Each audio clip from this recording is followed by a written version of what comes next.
Magandang araw po, welcome po sa aking channel of 9 TV. Patalas sa 10. Meron po ba kayong mga properties na napapabayaan or non-performing assets? Plan nyo ibenta, pero wala kayong oras sa pagbenta nito. Kung ito'y pagkakatiwala nyo po sa amin, tawag lang po kayo sa aking numero. Usap po tayo. Gawan ko po ng video for free.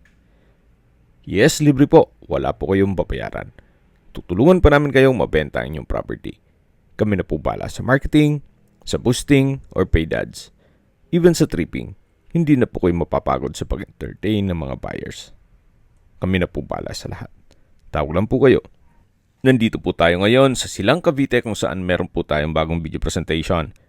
Isang residential private farm resort na may total lot area na 5,000 square meters.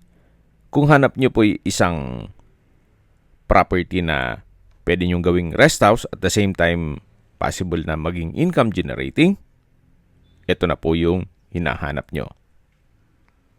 Marami pong mga structures dito gaya nitong entertainment area na meron pong billiard table. Then naka-bricks po ang flooring at palibot po nito ay meron pong ilang fruit bearing trees gaya ng nyog at mangga. May rotonda at marami pong ornamental plants. Dito po sa loob ng resort ay may dalawang 5-bedroom na villa. May dormitory villa, multipurpose building, events place, swimming pool, then meron din pong playground. So, develop na po itong area. Ang kailangan na lang po ay inyong supervision. Gawa ng operational naman po ito. So, yan po yung tinutukoy ko na rotonda. Then, pagbaba po dyan, yan yung swimming pool. At malawak pa po ang area sa dulo. So, nasa mataas na lugar po ito. Ang estimated elevation above sea level ay 1,430 feet. Yan po, tunghayin nyo po itong swimming pool at mamaya ikutan natin yan. Napakatahimik po ng lugar, sariwa ang hangin, at malamig po ang klima. Napakatapit lang po nito sa Tagaytay. Kaya maganda rin pong gawin ninyo itong bahay bakasyunan. Yan yung ibang mga structure ay para sa guest ninyo. Dito po ay may mga garden set. Then balik po ulit tayo dito sa may rotonda na punong-puno po ng ornamental plants. Tungkol naman po sa presyo nito, sa dulong parte ng video pag-usapan po natin, pati distance, location, at travel time. Dito po sa rotonda ay meron pong fountain na sa ngayon hindi po nila pinagana gawa ng wala naman pong guest. So, nasa gitna po ito ng rotonda. Mapapansin nyo po, well-maintained naman at pati mga damo ay natatabasan naman po. So, mula po dito matatanaw natin yung mga villas at mamaya po iikutan natin yan. So, sa mga nag-skip po ng video, ulitin ko lang po, ito pong property ay nasa Silang Cavite at may total lot area po ito na 5,000 square meters o kalahating hektarya. Meron din pong basketball court. Then sa dulo yung billiard table na may comfort room. Then dito naman po sa area to ay yung daan papunta sa mga villa. Dito sa side na to ay meron pong mga garden set at playground. May malaking puno ng mangga hanggang sa dulo po yan. Napaganda po, napakaliwalas. Mula po sa Barangay Road, ito po'y inner lot. Yung unang parte ng video, yun po ang right of way. Yan po yung garden set. Then, dito naman po yung unang structure na kung saan ito po yung tinutukoy ko na pwede nyong gawing bahay bakasyonan at yung ibang structure naman o villa ay pwede nyong gawing tuluyan ng mga guest dito sa resort. Or convert nyo rin po na staycation. Then ipasok nyo sa Airbnb. Dito po yung open kitchen na may breakfast table. Napakalawak po ng area. Meron po itong kitchen countertop, stainless sink. Then meron pong storage dito sa ilalim ng mga kitchen utensils. So kung marami pong guest, pwede po pong naglatag dito ng tables and chairs. Then yan po yung mga sliding glass windows. May pedestrian gate. At papasok po muna tayo dito sa unang structure. May aluminum screen door. Then ito po yung naka solid wood door. So ito po yung tinutukoy ko na pwede nyong gawing bahay bakasyonan nyo para nakabukod na yung pang personal na kagamitan nyo dito. At tungkol po pala sa mga furnishings, wala pong nabanggit kung kasama po yan. So ito po yung unang kwarto na may mga double deck at may sariling banyo. So ilang guest din po ang ma-accommodate dito. Then sa dulo po ay may countertop na may stainless sink with faucet. Meron na rin pong window type aircon. Then may sariling toilet and bath na kung saan maayos naman po ang toilet fixtures. May hand wash basin, water closet, at ito'y naka-tile bathroom wall. Meron din pong exhaust fan at hot shower set. So ito po yung toilet and bath dito sa unang kwarto. Ito pong mga double deck ay pwede naman tayo makipag-negotiate kay owner. Siyempre, anin pa naman nila yan. Para hindi na rin kayo gumastos kung sakaling pagpatuloy nyo itong private resort.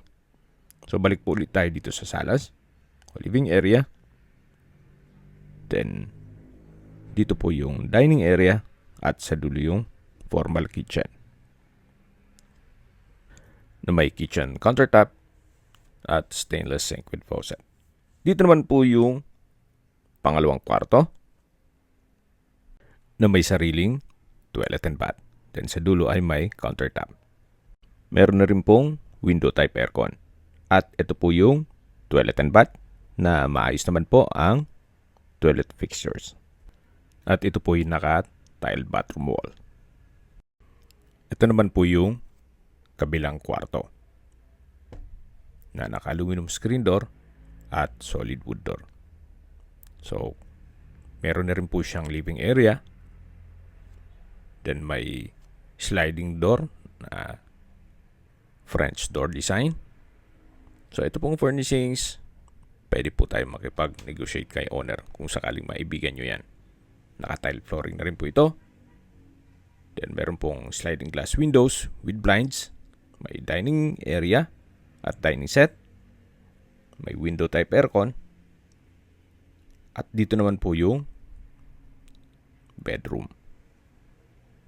Na kung saan malaki naman ang espasyo. May wardrobe. Naka-tile flooring. May center lamp. Maayos naman ang pintura ng ceiling at wall.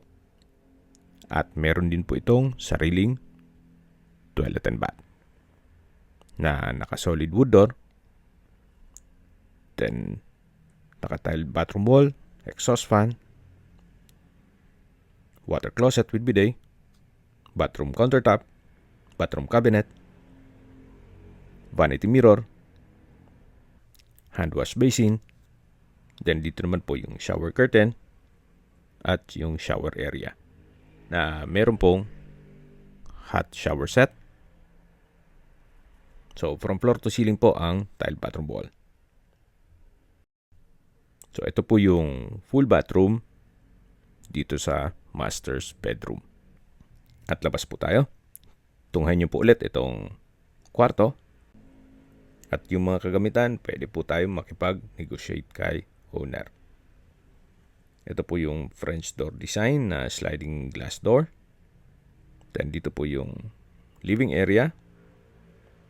At ito na po yung main door. Paglabas nyo po dito, matatanaw nyo yung rotonda. Then yung ibang structure sa dulo. So may ilang steps ng stairs dito. Dun sa kabila, pwede naman pong maglagay ng wheelchair ramp. Kung sakali man na meron tayong senior citizen o PWD sa pamilya.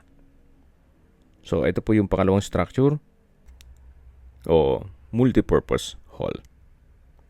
Kung may small events, pwede pong ganapin dito. May mga tables and chairs na rin po dito.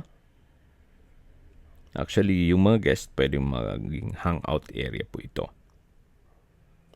Then may countertop at may sariling restroom o washroom. So ito po yung multipurpose hall. At dito naman po yung villa na kung saan meron pong 5 kwarto. Sa harapan po ay may shade ng puno ng mangga. Ang check po natin itong isang kwarto lang naman, gawa ng identical naman po yan hanggang sa dulo. So 5 rooms po yan with toilet and bath at mayroon din po mga aircon. So ito po yung first unit o kwarto na kung saan ito yung naka-solid wood door. Then may 2 double deck. Then may sofa, console table. Then meron pong sariling toilet and bath. Naka-PVC door, may hand wash basin, water closet with bidet, hot shower set, from floor to ceiling ang tile bathroom wall, at may exhaust fan. So halos same design lang po yung mga kwarto. Ito po yung first room at lalabas na po tayo. Ito po yung balkonahe o hallway na meron pong mga wooden hangout chair. So, ito po yung second room. Halos same design or floor plan nung first room na may aircon na rin po. Then, dito naman po yung third room. Then, dito naman po yung fourth room. At sa dulo po ay yung fifth room o pang-5 kwarto. Hanggang dito po ay naka-tile flooring. Mula po dito sa pang-5 kwarto ay matatanaw nyo naman yung rotonda. At yan naman po yung hallway o balkonahe nitong mga kwarto.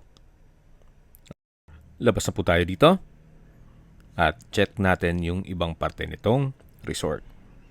At matatanaw natin yung 2-story building. Check po natin ito. Dito po sa lower part, ito po ang entrada na may aluminum screen door at solid wood door. Open concept lang po dito. Yan po yung dining area. Then dito po ay may 6 na double deck. Meron pong 2 ceiling fan. Then sa dulo po ay may split type aircon, may TV, may console table, may wooden sofa set. So napakalaki po ng espasyo nito. At dito naman po yung area ng kitchen na may kitchen countertop, kitchen cabinets, at storage ng kitchen utensils. So, meron din rin pong video okay. Then, dito po yung breakfast table na may wall-mounted wooden shelf. At dito naman po yung toilet and bath. Check po natin. Maayos naman po ang toilet fixtures nito. Gaya nitong hand wash basin, water closet, exhaust fan, hot shower set, From floor to ceiling po ang tile bathroom wall. So, yan po yung formal kitchen. Napakaba po ng countertop. At dito naman po yung living at dining area. Then sa dulo yung mga double deck. Ito po yung lower part nung 2-story na building. At lalabas na po tayo. So yan po yung 5-bedroom na villa na inikutan natin kanina. At ito po yung rotonda. Sa garahe naman po, napakalawak po ng garahe. Yan, matatanaw niyo yung isang sasakyan dun sa dulo. May ilang sasakyan kakasya po dyan. At ito po yung hagdan naman papunta sa second floor. Ito pong hagdan ay naka-concrete tile staircase at bamboo design na railing. Samahan niyo po ako. Akyat po tayo. So dito naman po sa second floor ay ganun din po ang disenyo nitong railing. Bamboo design. Then ito po yung hallway. Meron din po malaking sliding glass window. Yan po yung bubong nung kabilang parte nitong building na napakaayos pa at matatanaw natin yung swimming pool. Yan yung kabana. At dito naman po yung garahe at yung rotonda. Balik po ulit tayo dito sa hallway para check natin itong second floor. Ito po yung main door na naka-aluminum screen door. Then, pasok po tayo. Naka-solid wood door din po ito. Ito po yung living area. Then, matatanaw natin yung dining area. Bago po tayo pumasok doon, check mo natin itong unang kwarto na naka-solid wood door. Sa spasyo, sakto lang. Hindi naman siya ganun kaliit at hindi naman ganun kalaki. Meron din pong center lamp at pin lamp. Then, meron pong ceiling fan. Naka-tile flooring din po ito at maayos ang pintura ng ceiling at wall. Lipat na po tayo dito sa may dining area na may dining set. Then may customized glass window. May pantry. Then service area. At dito naman po yung kitchen. Na may kitchen countertop, stainless sink with faucet, kitchen drawer and cabinet, at wooden shelf. Meron din po itong sariling toilet and bath. Naka-PVC door. Check natin. So may hand wash basin, vanity mirror, tile bathroom wall, then shower curtain, water closet, then wall-mounted wooden rack, may bidet, hot shower set. So ito po yung toilet and bath dito sa second floor. Ito po yung formal kitchen. At ito po yung living area o salas. Yan po yung main door kung saan tayo pumasok kanina. At ito naman po yung pangalawang kwarto na naka-solid wood door. Actually, malaking kwarto po ito. Nilagyan nila ng partition. Meron pong double deck. At dito naman po sa kabilang side yung main bedroom. Na malaki naman po ang espasyo nito. May wardrobe, may aircon, then may glass window with curtain, may bed frame with mattress. So ito po yung partition nitong malaking kwarto. Labas po tayo. So yan po ulit yung living area. Sa dulo yung kitchen at dining. Yan po yung unang kwarto na pinasok natin kanina. Labas na po tayo. Dito po ulit yung balkonahe o terrace. At bababa na po tayo para check natin yung ibang parte nitong resort. Naka-bamboo design na railing. So, ito po yung hagdan. Dito tayo pumanik kanina. Pagbaba po natin, ay matatanaw ulit natin itong rotonda. Then yung villa na kung saan kanina pinunta na natin yan. At lipat na po tayo dito sa kabilang side nitong building na malapit po sa swimming pool. Ito po yung cabana na may dalawang swing. At tabi lang po nito yung multipurpose hall. Kung malaking event po ay pwede dito. Mas malaki po ito nung unang naipakita ko sa inyo. So, all-in-one po itong property. May rest house ka na, may resort ka pa, at events place. Habang pinagmamasdan niyo po at naglilibot po tayo, recap lang po sa mga nag-skip ng video. Ito pong property ay nasa Silang Cavite. May lot area po ito na 5,000 square meters.